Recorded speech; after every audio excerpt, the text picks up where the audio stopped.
கரூர் பிரச்சாரத்தில் 41 பேர் உயிரிழந்த வழக்கு தொடர்பாக சிபிஐ விசாரணைக்கு ஆஜராக தவேக தலைவர் விஜய் டெல்லி வருகை தந்திருக்கிறார். சென்னையில் இருந்து தனி விமானம் மூலம் டெல்லி விமான நிலையம் சென்றடைந்தார் தவேக தலைவர் விஜய். விஜயிடம் விசாரணையின் போது 56 கேள்விகள் கேட்க வாய்ப்பிருப்பதாக தகவல் வெளியாகி இருக்கிறது. விவரங்களை இணைப்பில் காத்திருக்கும் செய்தியாளர் சரவணன் வழங்கிட கேட்கலாம். சரவணன், தொடர்ந்து விரிவான விவரங்களை பகிரலாம். கரூர் கூட்ட நெரிசல் வழக்குல இன்று விசாரணையினுடைய ஒரு இறுதி கட்டத்தை எட்டி இருக்கிறார்கள் சிபிஐ என்று சொல்லலாம். அதனாலதான் விஜயிடம் இந்த விசாரணை நிற்கிறது. ஏற்கனவே பல்வேறு கோணங்கள்ல சிபிஐ இதுக்கு விசாரணை நடத்தி இருக்கிறது. அந்த பாதிக்கப்பட்டவர்கள், அதாவது காயமடைந்தவர்கள், உயிரிழந்தவர்களுடைய குடும்பத்தினர், அந்த கூட்டத்துல பங்கேற்றவர்கள், அந்த பிரச்சார கூட்டத்துல பங்கேற்றவர்கள், அந்த ஊரை சேர்ந்தவர்கள், வேலுச்சாமிபுரம் பகுதியை சேர்ந்தவர்கள், அங்க இருக்கக்கூடிய வணிகர்கள் என பல தரப்புல இந்த விசாரணை நடத்தப்பட்டிருக்கிறது. அவர்கள் முன்வைத்த விஷயங்கள், அவர்கள் நேரில் பார்த்த விஷயங்கள், அவர்கள் முன்வைத்த குற்றச்சாட்டுகள், இந்த கோணங்களில் எல்லாம் அவற்றை எல்லாம் அதன் அடிப்படையில அந்த விசாரணை நடத்தப்பட்டது. அதற்கு பிறகு தாவேகாவினுடைய அந்த கூட்டத்தை ஒருங்கிணைத்த மாவட்ட நிர்வாகி, இந்த வழக்கில் ஏற்கனவே காவல்துறையால் கைது செய்யப்பட்ட மதியழகன் மற்றும் அங்கே இதற்கான ஏற்பாடுகளை செய்த அந்த தாவேகாவுடைய மாவட்ட நிர்வாகிகள், அதற்கு பிறகுதான் மாநில நிர்வாகிக்கு வந்தார்கள். மாநில நிர்வாகிகளை விசாரிக்கும் பொழுது அவர்கள் ஏற்கனவே கரூரிலே முகாமிட்டிருந்த சிபிஐ அங்கு அடைத்து விசாரித்தாலும் டெல்லிக்கு 2 நாட்கள் அடைத்து புஷி ஆனந்திடமும் ஆதவர்ஜினாவிடமும் விசாரணை எல்லாம் நடத்தப்பட்டது. 2 நாட்கள் விசாரணை நடத்தப்பட்டது. அதற்கு பிறகு ஒரு பக்கம் காவல்துறை தரப்புல அந்த பொழுது பாதுகாப்பு வழங்கிய அந்த கரூர் டவுன் போலீசார் மற்றும் அதற்கு பிறகு அந்த விசாரணையை மேற்கொண்ட கரூர் போலீசார், இவர்களிடம் விசாரணை நடத்தப்பட்டது. அதில் மாவட்ட ஆட்சியரும் கூட ஆஜராகி விசாரணைக்கு ஆஜராகி அவர் தரப்பிலிருந்து விளக்கங்கள் கொடுக்கப்பட்டது. அதில் எப்படி இதற்கான பாதுகாப்பு நடைமுறைகள் என்னென்ன கட்டுப்பாடுகளை விதித்திருந்தார்கள், அதில் எந்தெந்த கட்டுப்பாடுகள் மீறி இருந்தார்கள் போன்ற பல்வேறு விவகாரங்கள் குறித்து காவல்துறை தரப்பிலும் அதே போன்ற மாவட்ட நிர்வாகம் தரப்பிலும் விசாரணை நடத்தப்பட்டது. இதுல பல்வேறு குற்றச்சாட்டுகள் இருக்கிறது. இந்த உயிரிழப்பு நடந்த மறுநாள் அதிகாலை அடுத்தடுத்து இந்த பிணக்குறாய்வுகள் முடிந்து 41 உடல்கள் அடுத்தடுத்து வேகமாக பிணக்குறாய்வு முடிந்து அது இறுதிச் சடங்குகள் செய்யப்பட்டதாக இவர்கள் தரப்புல குற்றச்சாட்டு. இதற்கு என்ன காரணம் என்று காவல்துறை தரப்புல, அதாவது தாமதமாக விஜய் வந்தால் கூட்ட நெரிசல் இருக்கிறது என்று தெரிந்து முன்கூட்டியே காவல்துறை எச்சரிக்கையை மீறி அவர்கள் அந்த பேருந்தை அந்த குறிப்பிட்ட இடத்திற்கு தான் கொண்டு செல்ல வேண்டும் என்று கூறினார்கள். இதெல்லாம் முக்கியமான காரணம் என்று காவல்துறை தரப்புல குற்றச்சாட்டுகள் வைக்கப்பட்டது. இது முன்பு செய்தியாளர்கள் சந்திக்கும் பொழுதே அந்த சம்பவம் நடந்த பொழுது காவல்துறை எல்லாம் விளக்கியிருந்தார்கள். எனவே இந்த குற்றச்சாட்டுகள் தான் அவர்கள் சிபிஐ முன்னிலையிலும் வைத்திருக்க கூடும்.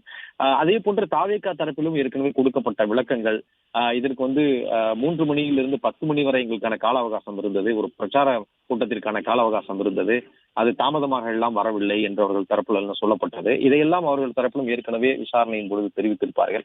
இதையெல்லாம் வைத்துதான் ஒரு விசாரணையே ஒரு இறுதி கட்டத்தை எட்டி இருக்கிறது. இன்னும் சில நாட்கள்ல இதற்கான அந்த குற்றப்பத்திரிகையை தாக்கல் செய்ய இருக்கிறார்கள் என்று சிபிஐ தரப்புல கூறப்படுகிறது. எனவே இறுதியாக இது விசாரணை நடத்தப்பட வேண்டியது விஜயிடம்.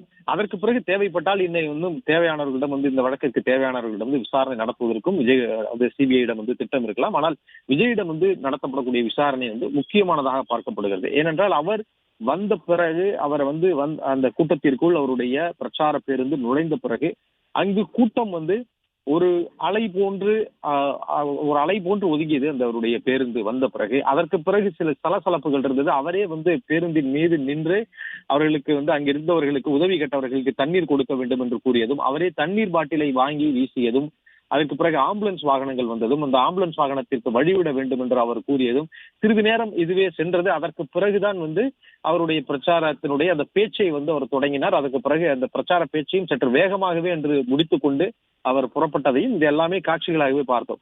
இந்த காட்சிகளையும் எல்லாம் இந்த பதிவுகளை ஒட்டுமொத்தமாக சிபிஐ கைப்பற்றி ஆய்வு செய்திருக்கிறது. அதில் விஜய் கூறியது, அவர் என்ன பார்த்தார் என்றெல்லாம் விசாரணை நடத்தி அதை அதற்கான விளக்கங்களை பெற வேண்டியதில் சிபிஐ அந்த விசாரணைக்கு முக்கியத்துவமாக பார்க்கிறது. எனவேதான் விஜய்க்கு சம்மன் அனுப்பியிருந்திருக்கிறார்கள். அதன் அடிப்படையிலேயே இன்றைய தினம் அவர் ஆஜராகிறார்.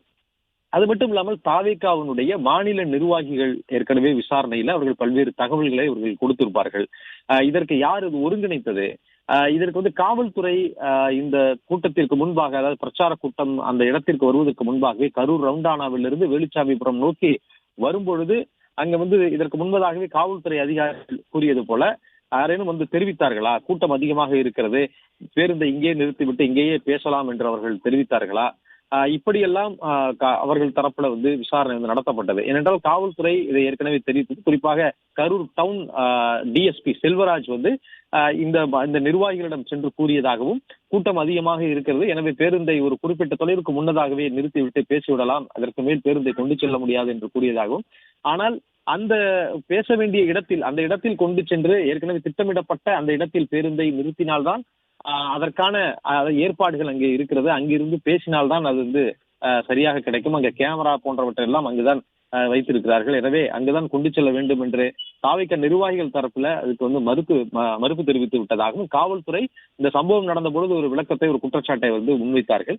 எனவே இது குறித்து சிபிஐ வந்து நிச்சயமாக ஒரு விசாரணையை வந்து தாவேகா நிர்வாகிகளிடம் இதற்கு முன்பு நடத்தப்பட்ட விசாரணையின் பொழுது விசாரித்திருப்பார்கள். காவல்துறை தரப்பிலும் வந்து விசாரித்திருப்பார்கள்.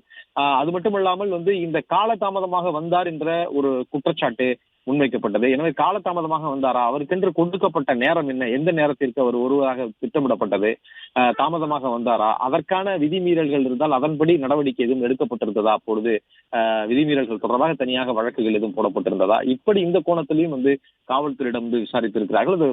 பிளே ஸ்டோர் மற்றும் ஆப் ஸ்டோரில் இருந்து பாலிமர் செயலியை QR கோடு மூலம் பதிவிறக்கம் செய்யுங்கள். செய்திகளை உடனுக்குடன் பெறுங்கள்.